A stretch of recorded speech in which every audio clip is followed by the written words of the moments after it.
স্পেনে মুসলিম শাসন। 711 খ্রিস্টাব্দে স্পেনের মাটিতে পা রাখেন মুসলিম বাহিনী। মুসলিম সেনাপতি তারিক ইবনে জিয়াদের নেতৃত্বে স্পেনের অত্যাচারী রাজা রাডারিককে পরাজিত করে মুসলমানরা এ ভূখণ্ডে ইসলামী শাসন প্রতিষ্ঠা করে। মুসলিম আগমনের এক দশকের মধ্যে আইবেরীয় উপদ্বীপ, বর্তমান স্পেন ও পর্তুগাল অধিকাংশ ভূখণ্ডই তাদের অধীনে চলে আসে। এরপর 700 বছরেরও বেশি সময় মুসলমানরা এই ভূখণ্ড শাসন করেছিল। তখনকার স্পেনের নাম ছিল আন্দালুসিয়া। আজকের পর্বে আপনারা স্পেনে মুসলিম শাসনের উত্থান ও পতনের ইতিহাস জানতে পারবেন। ইয়োফি এন্টারটেইনমেন্ট অফ ইসলাম চ্যানেলটি সাবস্ক্রাইব করে অবশ্যই পাশে থাকার অনুরোধ রইল। 622 সালে 12 সেপ্টেম্বর আল্লাহর নির্দেশে মহানবী সাল্লাল্লাহু আলাইহি ওয়াসাল্লাম মক্কা থেকে মদিনায় হিজরত করেন। অনেক নবী রাসূলই আল্লাহর আদেশে হিজরত করেছেন, আর হিজরতের সুদূর প্রসারী ফলাফল ছিল সুসংবাদ ও বিজয়। নবীজির হিজরতের পর অতি অল্প সময়ে সহজেই মক্কা সহ গোটা আরবের বিজয় নিশ্চিত হয়। তার মৃত্যুর পর বিজয়ের এ ধারাবাহিকতা ছিল অব্যাহত। 4 খলিফার যুগ শেষ হওয়ার পর উমাইয়া খলিফা ওয়ালিদের নেতৃত্বে এ বিজয় দুর্বার গতিতে বিস্তৃত হতে থাকে। 698 সালে মুসলিম সেনাদের রণনিপুণতায় উত্তর আফ্রিকার অধিকাংশ এলাকা মুসলিম সাম্রাজ্যের অন্তর্ভুক্ত হয়। এ সময় আফ্রিকা ছিল অন্ধকারের মহাদেশ হিসেবে পরিচিত। দুর্গম পাহাড় পর্বত, জন্তু জানোয়ার আর জঙ্গলের দেশ বলা হতো আফ্রিকাকে। এ জঙ্গলের দেশে মুসলিমগণ জ্ঞানের আলো জ্বালালেন। সত্যের আলোয় উদ্ভাসিত হল তিউনিসিয়া, আলজেরিয়া, লিবিয়া, মৌরতানিয়া ও মরক্কো। উত্তর আফ্রিকার দুর্ধর্ষ আদম্য ও যুদ্ধে সত্যের আলোয় উদ্ভাসিত হল তিউনিসিয়া।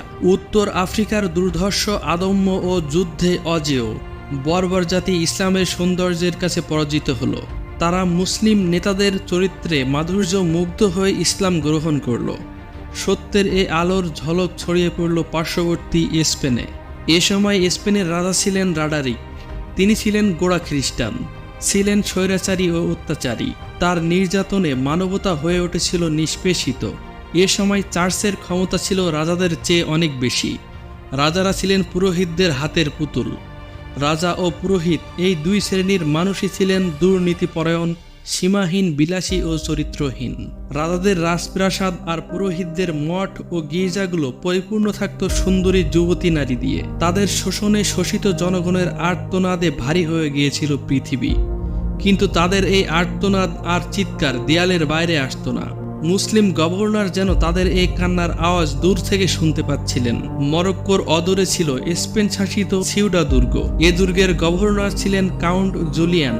তিনি একটি প্রতিনিধি দল নিয়ে হাজির হলেন মুসা বিন নুসাইরের দরবারে।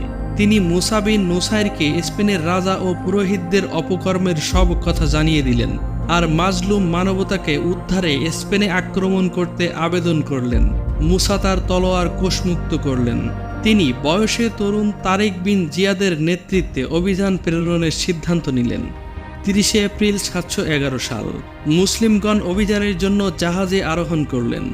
স্বল্প রসদ আর অল্প সৈন্য নিয়ে শুরু হলো যাত্রা। ইউরোপের মাটিতে মুসলিম বাহিনীর প্রথম পদক্ষেপ। এ এক নতুন অনুভূতি। সৈন্যদের নিয়ে তিনি একটা পাহাড়ের কাছে অবতরণ করলেন, যা পরবর্তীতে জাবালুত তারেক বা তারেকের পাহাড় নামে পরিচিতি পায়। স্পেনে পৌঁছে তারেক জাহাজগুলো পুড়িয়ে দিলেন। মুসলমান বাহিনীর সামনে এখন বিজয় কিংবা মৃত্যু ছাড়া কিছুই রইল না।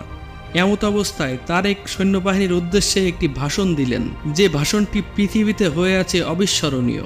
ভাষণটির মর্মার্থ ছিল এমন: হে সাহসী যুবক ভাইরা, হে আমার যোদ্ধাগণ, তোমরা পালাবে কোথায়? এখন পিছু হটবার কোনো সুযোগ নেই। তোমাদের সামনে শত্রু আর পিছনে সমুদ্র। না পারবে পিছনে পালাতে আর না সামনে। এখন তোমাদের সামনে বিজয় অথবা শাহাদাত ছাড়া তৃতীয় কোনো পথ নেই। আর জেনে রেখো, আমরা এসেছি এদেশকে স্বদেশ ভূমিতে পরিণত করতে। আমরা তো সেই আল্লাহর বান্দা, যিনি বদর, হুনায়ন, কাদিসিয়া, আজনাদাইনের রণক্ষেত্রে বিপদের সময় সাহায্য করেছিলেন। আমরা যুদ্ধ করি সাম্য ও ভ্রাতৃত্ব প্রতিষ্ঠা করতে, পার্থিব ধন দৌলত লাভের জন্য নয়। আমরা তো অদ্বিতীয় আল্লাহতে বিশ্বাসী। তিনি অবিশ্বাসীদের দেশে মুহাম্মদ বিন কাসিমকে সাহায্য করেছেন, আর কুতাইবাকে সাহায্য করেছেন সুদূর তুর্কিস্তানে। আমরা সেই কুতাইবা ও মুহাম্মদ বিন কাসিমের একই উদ্দীপনা নিয়ে যুদ্ধ করি। সুতরাং আমাদের উদ্দেশ্য যদি ঠিক থাকে তাহলে আমরাও পাব সেই জয়। এসো আমরা সত্যের পথে হই গাজী অথবা শহীদ। জ্বালাময়ী এই ভাষণে সেনাবাহিনীর সদস্যদের হৃদয়ে যেন আগুন প্রজ্বলিত হলো। তারা শপথ নিলেন জয়ের অথবা শহীদের। আল্লাহু আকবার ধ্বনিতে প্রকম্পিত হলো স্পেনের আকাশ বাতাস। অতঃপর সম্মুখে এগিয়ে যাওয়ার জন্য বেজে উঠল রণসিঙ্গা। 7,000 সৈন্যের ছোট বাহিনী এগিয়ে চলল সম্মুখ ফানে। তাদের চোখে মুখে ছিল দৃপ্ত শপথ, কিন্তু চলনে বলনে ছিল না কোনো অহংকার ও ঔদ্ধত্য। বিনয়াবনত ছিল তাদের চিত্ত বিচরণ। উদ্দেশ্য ছিল মানবিক ও মহৎ। তারেকের বাহিনী এগিয়ে যাচ্ছিল স্বগতিতে। তারেক পথিমধ্যে কয়েকবার বাধার সম্মুখীন হলেন। বাধা অতিক্রম করে তিনি সরাসরি রাজা রাডারিকের মুখোমুখি হলেন। যুদ্ধের জন্য প্রস্তুত মুসলিম সেনাবাহিনী। ওদিকে যুদ্ধক্ষেত্রে সমহিমায় হাজির রাডারিক বাহিনী। ইস্পাতের বর্ম দ্বারা আচ্ছাদিত তার 30,000 সৈন্য।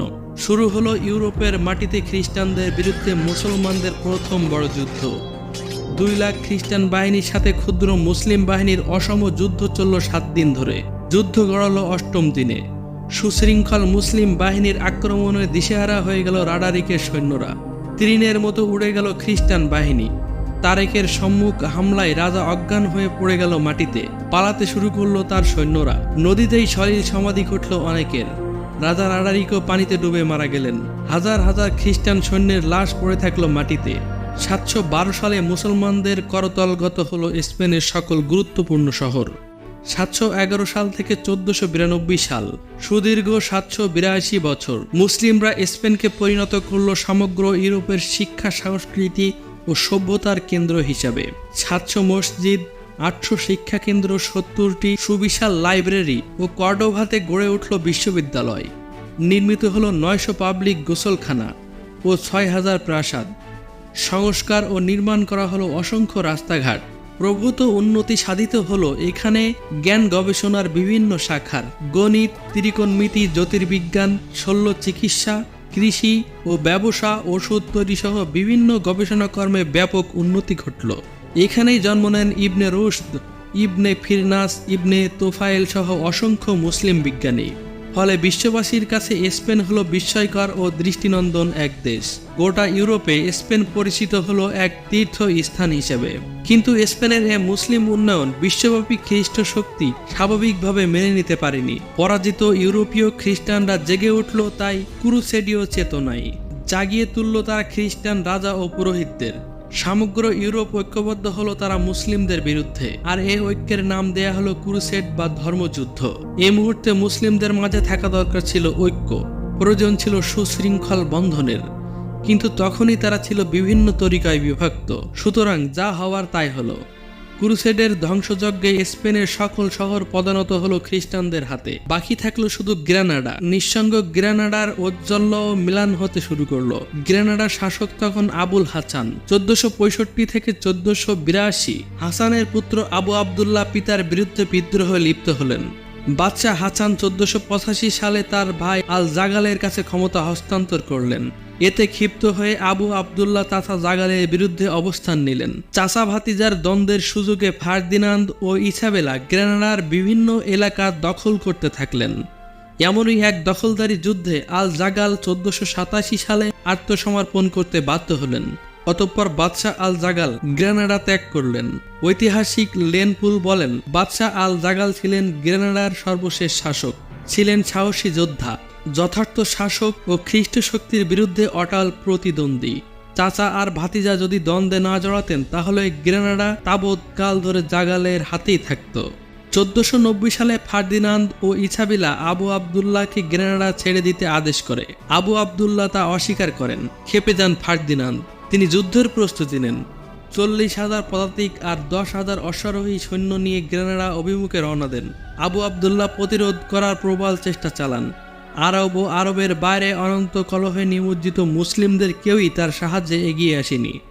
উদাহরণ হিসাবে বর্তমান ফিলিস্তিনকে দাঁড় করানো যেতে পারে।